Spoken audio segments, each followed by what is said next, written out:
Hello guys, welcome back to this channel. Guys, इस video में हम लोग बात करने जा रहे हैं रिलायंस होम फाइनेंस लिमिटेड के ऊपर। लेकिन शुरू करें उससे पहले आपसे दो रिक्वेस्ट करना चाहूँगा। पहले रिक्वेस्ट कि अगर आपको डीमैट अकाउंट ओपन कराना है तो डिस्क्रिप्शन बॉक्स में देखिए आपको एक लिंक मिलेगा, उसे क्लिक करके आप अपस्टॉक में अकाउंट ओपन करा सकते हैं। दूसरी रिक्वेस्ट ये है कि अगर आप इस चैनल को फाइनेंस मार्केट को फर्स्ट टाइम देख रहे हैं तो सब्सक्राइब करके बेल आइकन को हिट कर लीजिए ताकि आपको वीडियोस की नोटिफिकेशन मिलती रहे और आप सबसे पहले देख पाएंगे।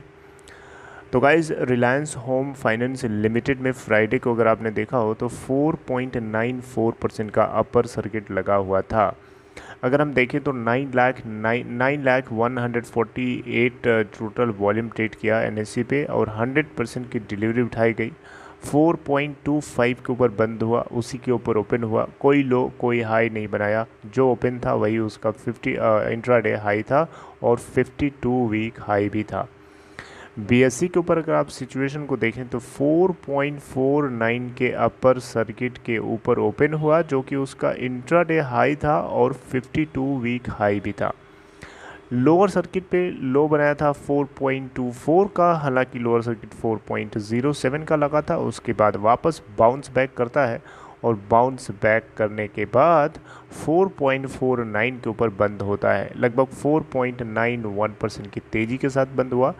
82,45,741 टोटल शेयर्स ट्रेड हुए, जहां पे डिलीवरी परसेंटेज है 100%। 217.79 करोड़ इसकी मार्केट कैप है। अब गाइस, हम लोग बात करने जा रहे हैं कि रिलायंस होम फाइनेंस लिमिटेड में अभी क्या चल रहा है एक्चुअली में। देखिए, रिलायंस होम फाइनेंस लिमिटेड के अंदर वोटिंग की प्रक्रिया चल रही है। यानी ये 31 मई 2021 से इलेक्ट्रॉनिक वोटिंग चालू हुई थी, स्टार्ट करी गई थी और 15 जून तक बताई जा रही है कि एंड हो जाएगी। लेकिन ऐसा भी सुनने में आया है कि अगर क्रेडिटर्स को और टाइम चाहिए तो उस केस में 20 जून 2021 तक इस प्लान को, इस ड्यू डेट को एक्सटेंड किया जा सकता है। ऑलराइट, जो क्लोज लोग हैं उनसे ये बातें जो है पता चली, जिसमें को हमें इकोनॉमिक्स टाइम्स की एक आर्टिकल के जरिए बताने की कोशिश कर रहा हूँ। देखिए, रिलायंस होम फाइनेंस लैंड के जो लेंडर्स हैं, यानी जो बैंक्स हैं जिन्होंने कर्जा दे रखा है इस कंपनी को, वो सभी के सभी 80% जो है हेयर कट को बेयर करने के लिए घूर रहे हैं। यानी 80% हेयर कट का मतलब समझते हैं कि अगर आपने 100 रुपये किसी को दिया, उसका मतलब 100 रुपये में से आपको वापस कितने मिलेंगे? सिर्फ और सिर्फ 20%।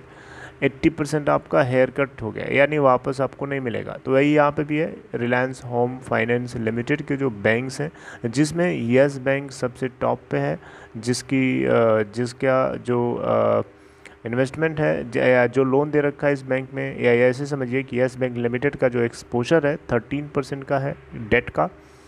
इसके बाद सेकेंड पोजीशन पे है बैंक ऑफ बड़ौदा, जिसका एक्सपोजर 11% तक है, और state bank of India nearly 10% के आसपास का एक्सपोजर रखता है इस कंपनी में।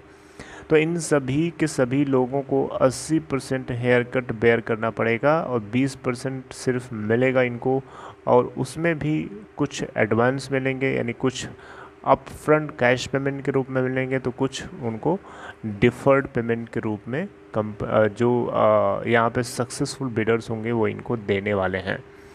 11,200 करोड़ रुपए का टोटल आउटस्टैंडिंग डेट है इस कंपनी पे, जिसमें 23% के अप्रॉक्सीमेट 23% के आसपास जो है इनको मिलने की उम्मीद है, जिसको मैं 20% ही बोल रहा हूँ।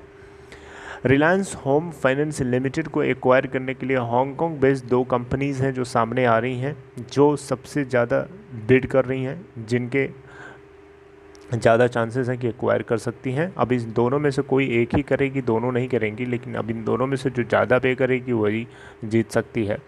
देखिए, हांगकांग बेस्ड दो कंपनीज़ हैं जिनके नाम लेना चाहूँगा। एसेट स्पेशलिस्ट, यहाँ आप देखें तो रेस SSG, और इसकी एक आर्म है जिसका नाम है एकर ARC। ठीक है, ये एक कंपनी हुई। दूसरी कंपनी एक अपनी आर्म के साथ, यानी अपनी एक सब्सिडरी के साथ एक कंपनी आ रही है। दूसरी कंपनी है जिसका नाम है, जो कि एक NBFC है, हांगकांग बेस्ड ही है, जिसका नाम है ऑथम इन्वेस्टमेंट एंड इंफ्रास्ट्रक्चर। ये दोनों ने इस कंपनी को एक्वायर करने के लिए अपनी इच्छा, अपनी विलिंगनेस जताई है, जिसमें कंपनी का जो होलसेल लोन है वो प्लस पूरा मॉर्गेज पोर्टफोलियो जो है ये एक्वायर कर लेंगे, राइट। और यहाँ पे बताया जा रहा है कि दोनों के दोनों जो बिडर्स हैं उन दोनों में से जो एकर जो है वो थोड़ा स्लाइटली कैश अप फ्रंट के रूप में जो कैश है वो ज़्यादा दे रहा है। यानी पहले शुरुआत में कैश ज़्यादा, अप फ्रंट पेमेंट का मतलब स्टार्टिंग पेमेंट जो होती है ना, जैसे आप कहीं लोन लेने जाते हो तो आप डीपी जमा करते हो ना, डाउन पेमेंट, उसको अप फ्रंट कैश बोलते हैं। वैसे यहाँ पे अप फ्रंट कैश के रूप में जो फर्स्ट कंपनी मैंने आपको बताई हांगकांग बेस्ड, जिसका नाम था एकर, जो कि एक अपनी सब्सिडरी के साथ आ रही है, वो थोड़ा अप फ्रंट कैश ज़्यादा दे रही है। जबकि ऑथम जो दूसरी कंपनी है जो एनबीएफसी है, बताया था मैंने अभी, वो net present value NPV basis पे ज़्यादा पेमेंट कर रही है। एनपीवी का मतलब यहाँ पे है नेट प्रेजेंट वैल्यू, मतलब कि कैश अप फ्रंट पेमेंट के रूप में कैश तो करेगी, लेकिन जो रिमेनिंग पार्ट होगा वो 1 साल के भीतर प्रॉमिस कर रही है कि वो दे देगी। तो इसको हम नेट प्रेजेंट वैल्यू बेसिस पे देखेंगे तो ऑथम जो है सबसे ज़्यादा प्रोवाइड करने वाली कंपनी है, right.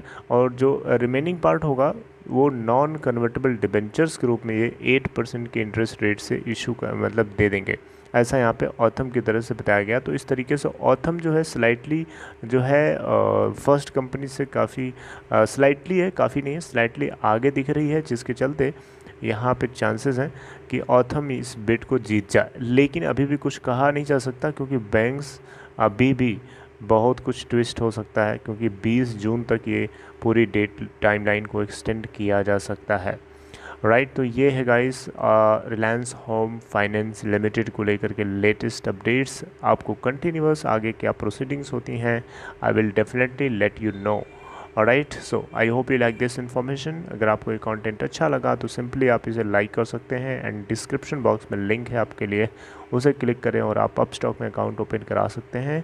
C you guys next time updating something new in next video. Till then take care.